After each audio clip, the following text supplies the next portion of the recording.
Can somebody explain to me why so many young people think they don't have a gambling problem? And look, obviously not everybody does, but the numbers are starting to tell a different story.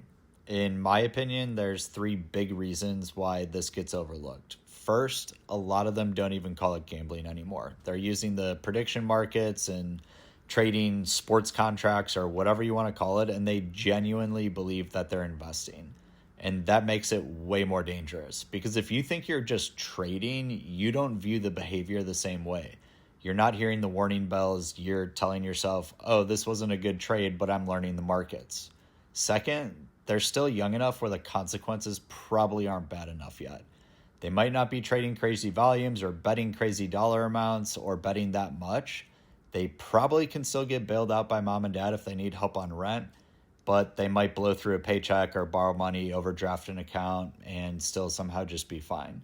So instead of seeing it as a warning sign, they're just looking at it like a bad week or a bad trade. And I get it because I used to think that way too. Like, oh, I just overextended myself a little bit. It's no different than going out on a Saturday, waking up the next morning and checking your credit card, being like, damn, I didn't realize I spent that much. And then you tell yourself, all right, I'll just take it easy the next couple of weeks. But with gambling, it starts to happen more and more often. And then it's not every once in a while, it's starting to happen every week. And money's getting moved around, it's getting borrowed. You're waiting on your next paycheck so you can try and make back your previous losses. You're already mentally spending money you don't even have yet, and somehow you still convince yourself it's not a real problem.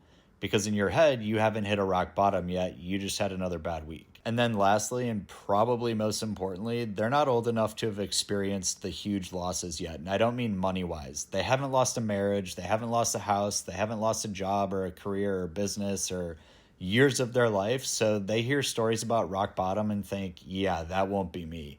And again, I get it. I thought the same thing, but rock bottom usually doesn't feel like rock bottom when you're walking towards it. And honestly, if you asked almost anyone who struggled with any kind of addiction, they'd probably tell you the same thing. It didn't feel like a problem until it was a problem because they were still functioning, still going to work, still answering texts, still showing up enough to convince themselves they're fine. And that's where it becomes a little bit scary. The problem usually starts way before your life visibly falls apart. It starts when the behavior becomes normal, when every deposit feels like routine and chasing actually feels logical instead of crazy, and when lying to yourself starts sounding like confidence. And by that time, it finally looks like a problem. The damage is usually way bigger than you ever thought it could get.